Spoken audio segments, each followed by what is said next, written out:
A continuación, Verde 2.0.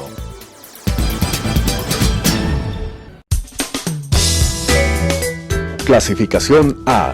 Apto para todo público.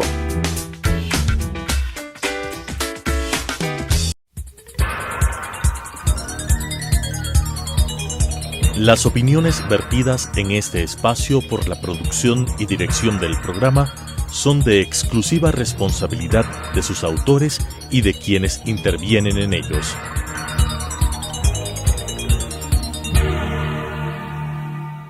Telesucesos Canal 29 UHF presenta Verde 2.0, un programa de variedades sobre el acontecer ciudadano con la conducción de Claudia Arteaga.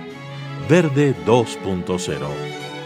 Buenas tardes, queremos el día de hoy saludarles y dar la bienvenida a Marilena Álvarez. Ella es directora de Educación Online de la Universidad Internacional SEC y vamos a topar un tema aquí en Verde 2.0 que realmente a todos nos involucra. Es el uso desmedido del uso desmedido de tecnología a casi la adicción.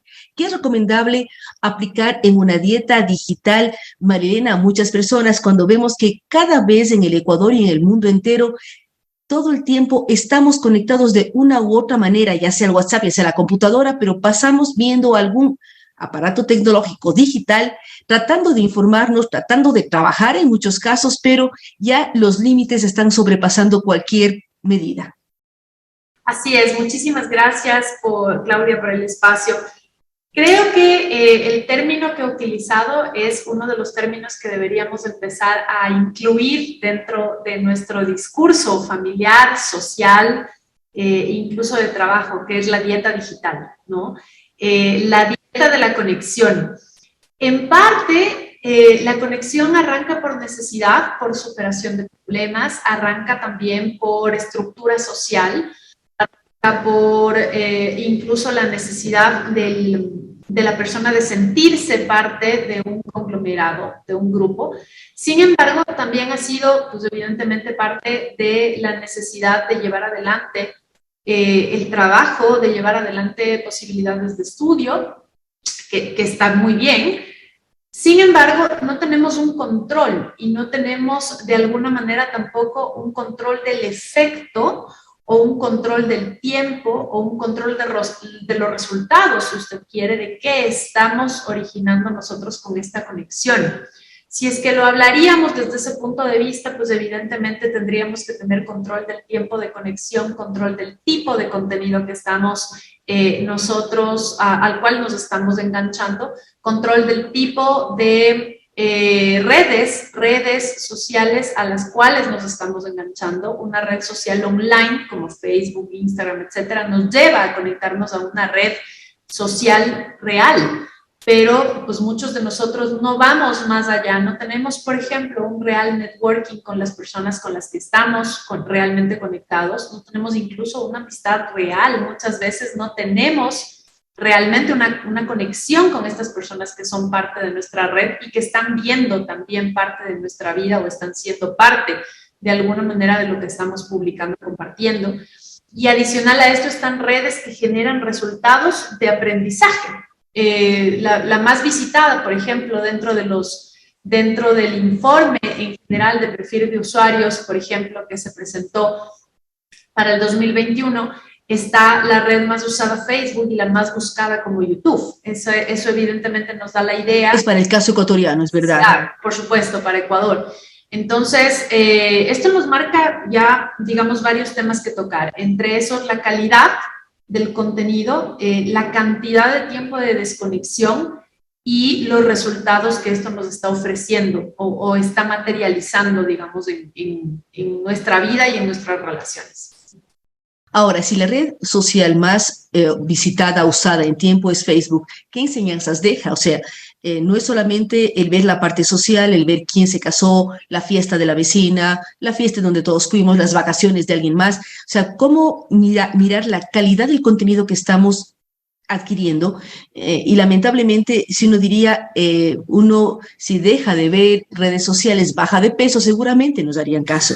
Pero esto no es algo, no es una dieta mental, una oxigenación de diferentes cosas y cambiar de cosas. ¿Cómo dar ejemplos para que la dieta sea una realidad y dejemos de estar tanto tiempo conectados o busquemos conexiones mucho más educativas? Usted que es parte de una universidad. Así es, bueno, en realidad la responsabilidad y entera responsabilidad es de los usuarios. Y la red social Facebook particularmente tiene casi 13.500.000 de usuarios en Facebook, entre hombres y mujeres, ¿no? Y de hecho, como dato interesante, la mayor parte de usuarios de Facebook está entre los 14 y los 35 o 40 años, que en realidad uno podría decir, bueno, a partir de los 14, 15 años hasta los 40 uno tiene la posibilidad de decidir qué tipo de contenido es el que está consumiendo. En realidad lo que sucede no es eso. Lo que sucede es que nosotros estamos un poco yendo hacia la corriente de la gente que tenemos en cuanto a contenido. ¿Cómo hacer que este contenido tenga calidad? ¿O cómo hacer que este contenido empiece a ser funcional en otro tipo de cosas que no sea la fiesta de la vecina y la boda de la prima? Pues obviamente es empezar a buscar organizaciones que generan contenido, buscar grupos especializados, incluso universidades, instituciones de educación superior, que generan contenido adecuado y que están vinculándose a esta red para dar estas pastillas de conocimiento que despiertan otro tipo de intereses, incluso otro tipo de información que puede levantar fácilmente la motivación a investigar, ¿no? Pero, insisto, esto es volitivo, esto es de voluntad del usuario. Si es que uno no le pone like a una página de un contenido interesante, jamás va a ver el contenido. Entonces, un poco es parte de esa digamos, autoeducación y autodecisión. Y ahí viene otro tema, que es la huella digital que uno deja, ¿no? La huella digital a uno hace que reciba determinado tipo de contenido porque los algoritmos demuestran que a María Elena, por ejemplo, le interesa la educación, o a Juan le interesa los viajes o tales cosas. Entonces, empieza a llegar contenido dependiendo las páginas que uno visite o la navegación que realice en su computadora o teléfono. Efectivamente, y parte de los algoritmos es revisar exactamente cuánto tiempo nos quedamos nosotros revisando cierto contenido, porque no es solamente la calidad del contenido, sino el tiempo. Mientras más tiempo implica que hay más interés, por lo tanto, el contenido que empieza a llegar es sobre el interés de esta persona. Pero ahí hay un elemento importante y es que también entra la decisión de qué es lo que vamos a ver o qué es lo que vamos a querer conocer para tener argumentos de defensa en caso de temas específicos. Por ejemplo, política, por ejemplo, el feminismo, por ejemplo, noticias. Por eso es que el Facebook es un entorno en donde fácilmente se genera las fake news, porque la gente no está acostumbrada a contrarrestar información, no está acostumbrada a buscar en otra fuente que no sea la que la persona asume que es fidedigna, ¿no? Entonces, esto hay que trabajar, y ustedes como Centro de Educación Superior pueden dar algunos parámetros para saber en qué información puedo confiar, cómo buscar contrastar la información y por lo tanto conseguir los datos reales. De acuerdo a la información que ustedes nos enviaron, la segunda red social más vista es YouTube, pero ¿qué contenidos se ven en YouTube?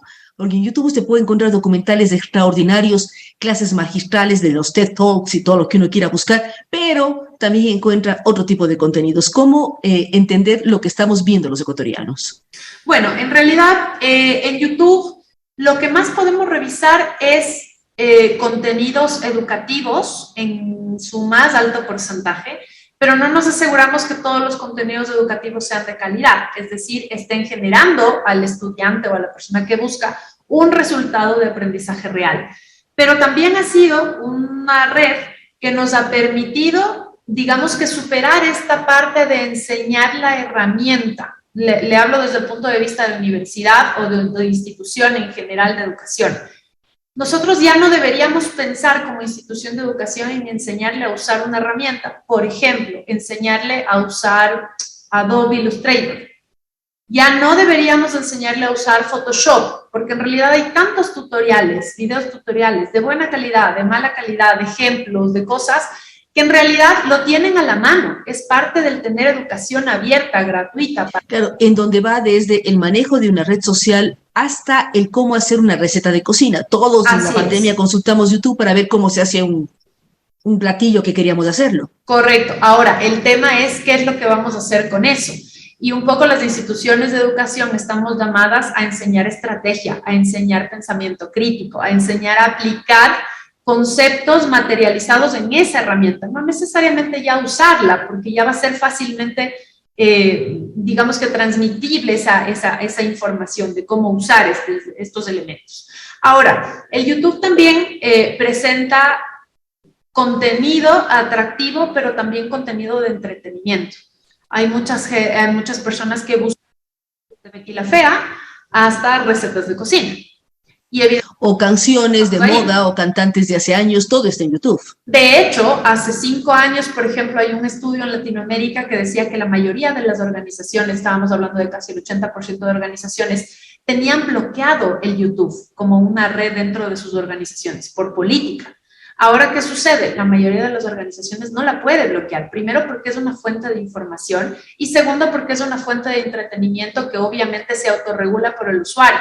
Yo puedo estar viendo Betty la Fea mientras trabajo, o puedo estar viendo El Chavo, puedo estar escuchando música que me permita concentrarme en el trabajo y al equipo de trabajo. Entonces, digamos que ya las políticas en general de uso van cambiando. Pero todavía hay varias instituciones que tienen, sí, pero hay varias instituciones todavía, Marilena, que tienen bloqueadas las redes sociales en su red interna. Claro, universidad no es el caso, o una agencia de comunicación como la que yo trabajo, las redes sociales son herramientas de trabajo, pero hay otras que tienen absolutamente bloqueadas. No sé si es bueno o es malo, pero al mismo tiempo uno tiene el smartphone en donde tiene acceso a todo.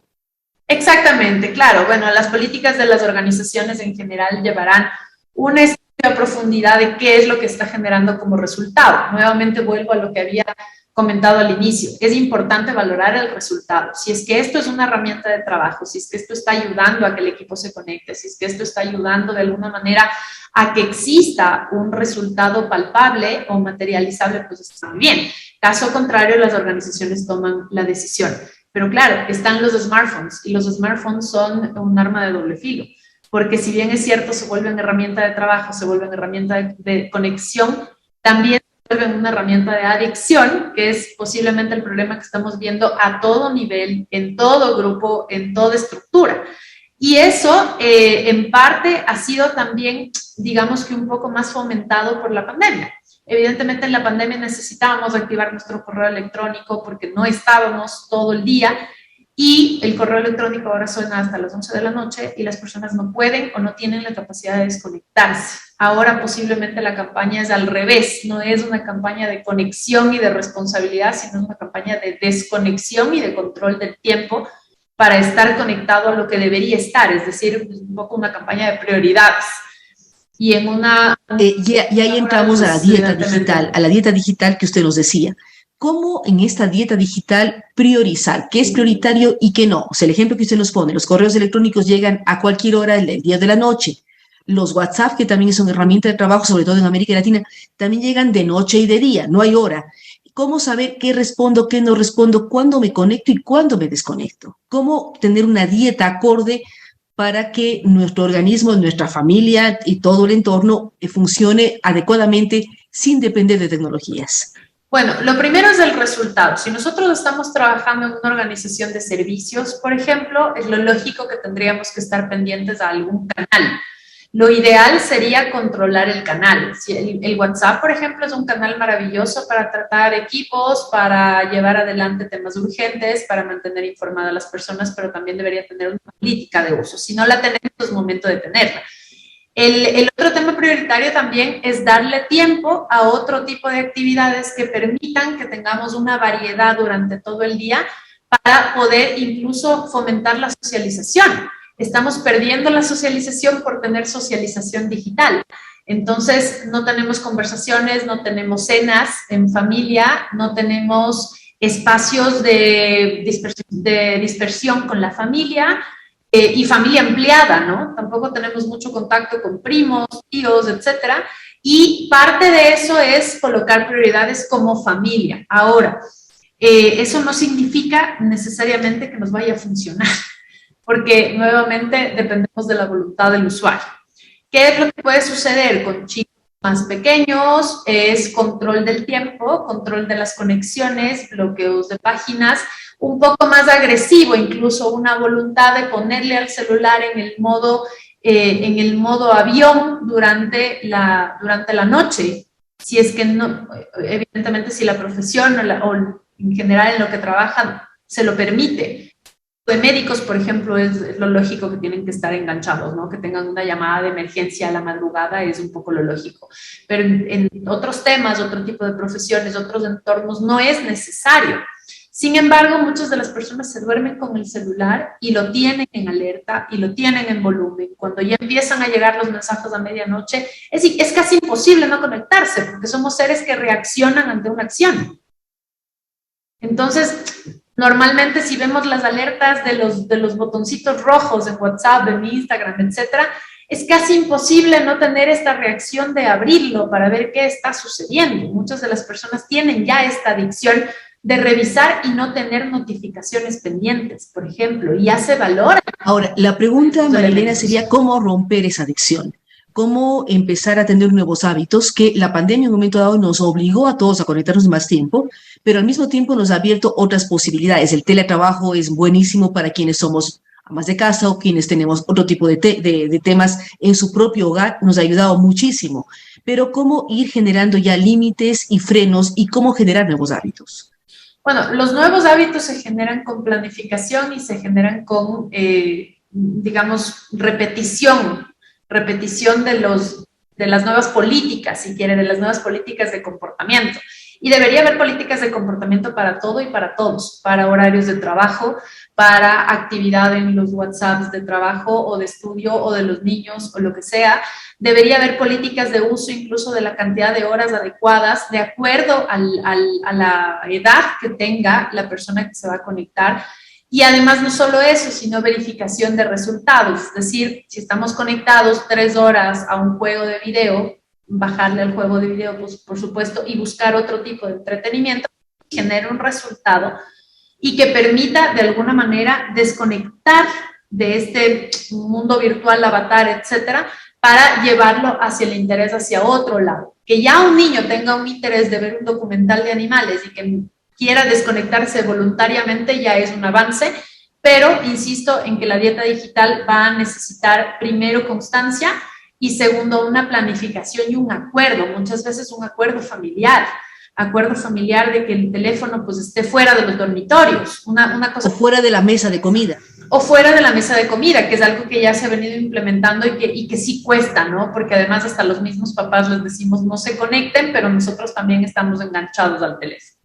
Entonces es parte de... Ahora, en las aulas de clase, ¿cómo volver de la era digital que todo el mundo estaba en pantallita a volver al aula física, presencial? ¿Qué hacer con los temas electrónicos?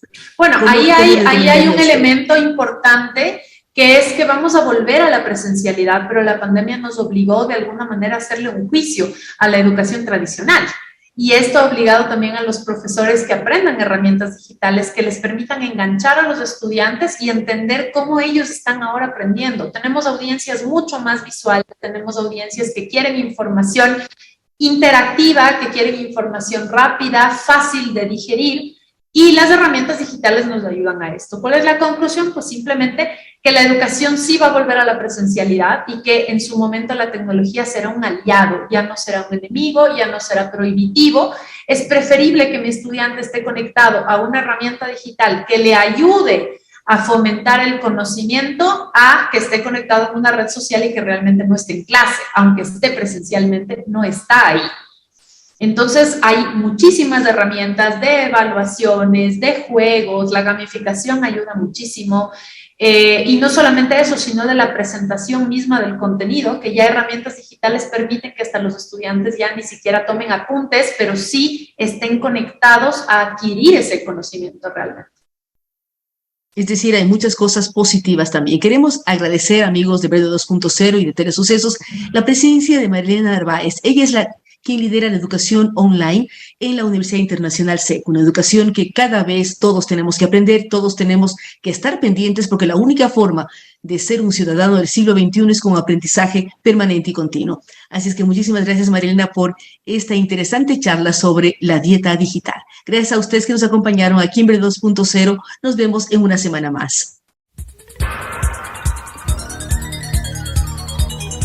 Las opiniones vertidas en este espacio por la producción y dirección del programa son de exclusiva responsabilidad de sus autores y de quienes intervienen en ellos.